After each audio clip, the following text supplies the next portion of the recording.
So I hope you've enjoyed your dinner, but we need to continue our story.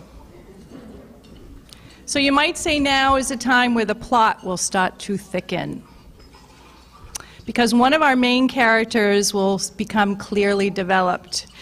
She brings a great deal to tonight's story with her impressive background. From the class of 1991, she was involved in many athletic, academic, and service accomplishments. Basketball and softball, she shined. Midwalk League top scorer, basketball division champs, Worcester Telegram and Gazette All-Star, member of the National Honor Society, the Booster Club, Student Council, involved in the Special Olympics. She was voted class speaker. She received a Gold F. She also received the prestigious General Excellence Award. And just recently, she was inducted into our school's Athletic Hall of Fame individually, and she will be inducted again as part of the basketball team for 1991 in this fall. After all those high school achievements, she realized her childhood dream of attending the United States Air Force, where she excelled academically and as a soldier.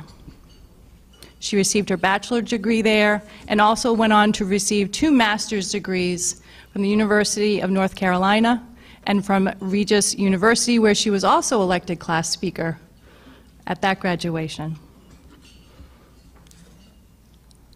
Currently, she is President and Chief Executive Officer of Servermere Corporation, offering security, technology, and training services. She resides in Las Vegas. Yes, she flew here from Las Vegas to be with us today. She resides in Las Vegas with her wife, Dr. Jennifer Bishop, and her 2 dogs, Callie and Jake. So our next voice in our story is our class speaker tonight, Tara Sweeney.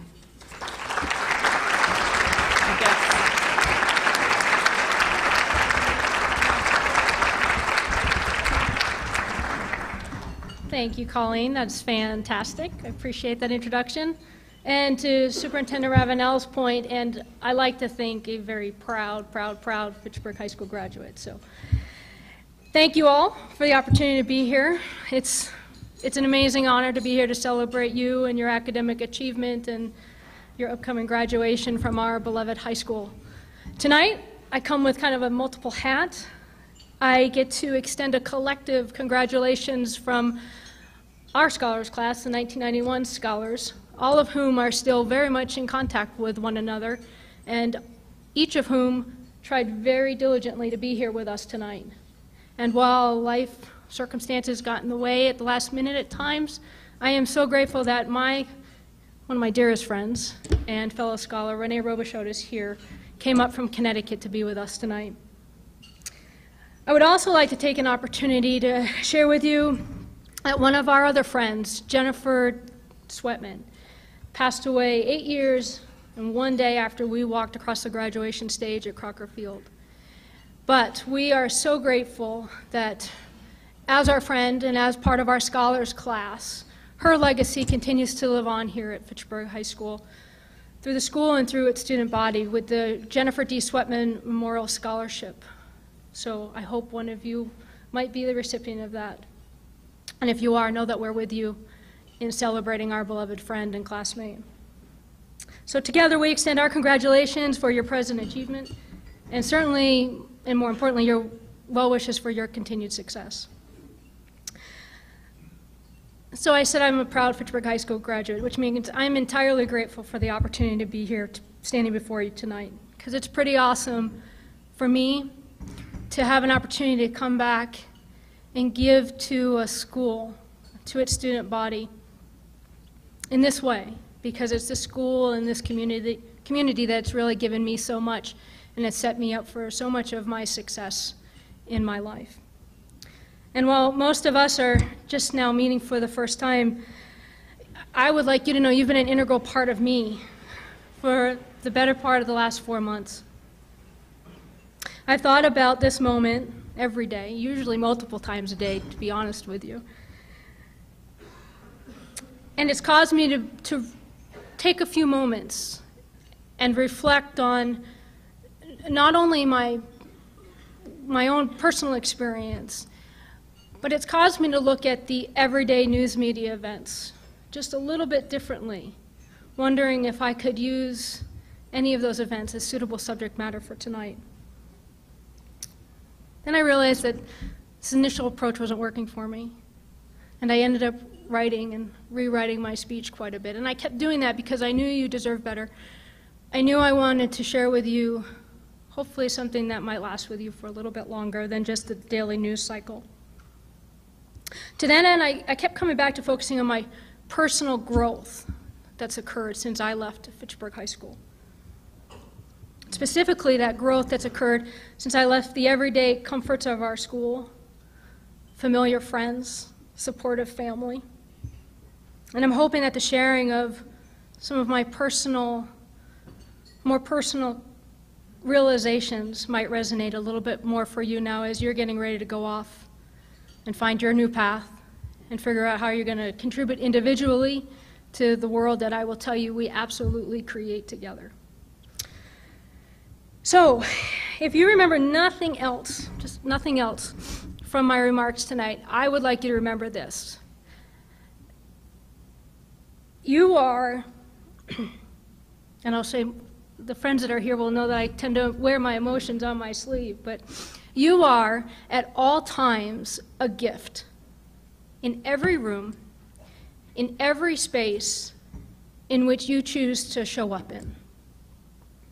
And when you show up, I want you to know that because of the differences in each of our individual life experiences, all of which are incredibly valuable to our collective growth, no one else can bring to that particular room or that particular space exactly what you can bring to that moment. Honor that awesomeness, because it's truly awesome if you stop and think about everything that's inside of you that you can bring to any space in which you occupy. But also then know that everything you do is a reflection of who you are. I want you to be prepared that there will likely be times when you will assess that the expression of who you are does not align with what you know your purpose to be for being in that room. You might feel some fear, awkwardness, confusion, embarrassment, just being off in some way, even if you can't quite put your finger to it. I ask you to acknowledge that moment for what it is, but one moment in your life. And then stop. Take a breath. Take time to admit that this expression does not accurately reflect the person that you would like to be. And then know that you can choose in one instant to start showing up as someone different, so as not to allow one moment, one single moment, to start cascading into multiple moments, which then can start a pattern of behavior, excuse me. In these moments, do not judge yourself, and do not let others, even the closest to you, judge you for such a moment. Such judgment does not serve you, and such judgment does not serve all of us. For even in the moments judged by you or others to be the most challenging are still gifts within the framework of our larger experience. I also want you to be prepared that there are going to be many times when you will recognize that the expression of who you are in that space absolutely aligns with what you know to be your purpose for being in that space. You will feel love, excitement, contentment, pride even, some form of overall sense of well-being. Again, I ask you to acknowledge that moment for what it is. It's just one moment. And then stop. Take a breath. Take time to celebrate the expression you have created, for it accurately represents who you wish to be. And then know you can choose in every instant thereafter to keep showing up as more of that person, in many different areas of your life. Celebrate yourself and invite others, especially those farthest from you, to join you in such moments. Such action serves you, and ultimately it serves us all. For to celebrate those who are in the midst, much as we are tonight, of those who are knowingly experiencing their own greatness, is to motivate such individuals to keep contributing to their full capacity until the rest of us can figure it out and catch up. And then I want you to be prepared that there will be times of living, many times of living somewhere in between those two extremes. Whether you are staying right here in our beautiful city of Fitchburg or traveling to the far reaches of our world, you will soon feel the influence of new people, freedoms, beliefs, perspectives, and customs. And because of all these opportunities for growth, you're going to spend a lot of time trying on new versions of who you think you are. Enjoy yourself. Be gentle with yourself. Most of all, keep loving yourself. Know that not every version of you is going to fit immediately or ever. But there is value in having tried. There's value in having tried to create someone different than who you are today, to becoming someone other than the you that has always shown up. Given my experience, I would like to encourage you, as you're trying on new versions of yourself, to always be a light that shines brightly for the rest of us to see. Each of your concerted efforts will not only make a difference in who you are, but has a capacity to move us all forward in our own journeys. And since our life journeys have now intertwined, thankfully so, I want you to know that as your fellow graduate, I am committing to being next to you in every way that you will allow me to be so. To always trying to help you create your light, even if it requires seeing you through periods of your own self-doubt or darkness or confusion. Because no matter the challenges or perceived darkness in our individual lives, I know we need to help each other be, at every opportunity, beacons of light for ourselves, our families, and our collective citizenry.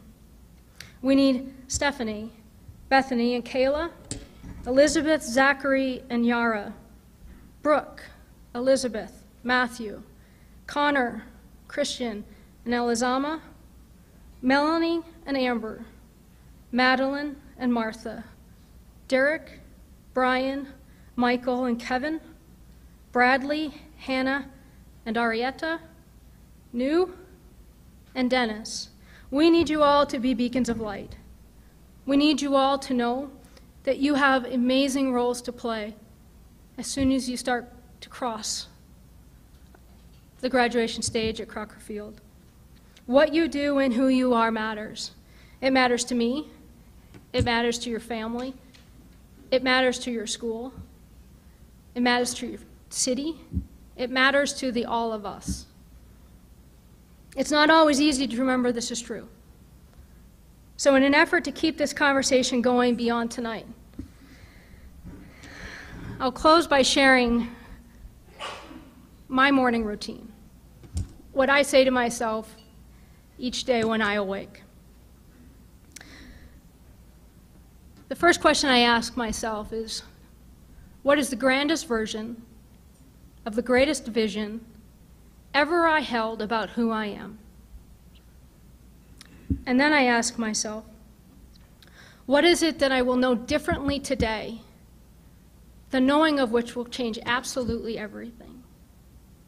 And so I ask you, please tell me, sometime later on, sometime 20 years ago, 20 years from now, what is the grandest version of the greatest vision that each of you have held about who you are?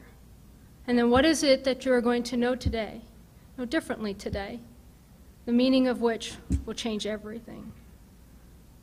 So I'll close with my thanks and my admiration and my commitment, but most of all, my love for each of you and our school and our city. Welcome, class of 2013, to our long red and gray line.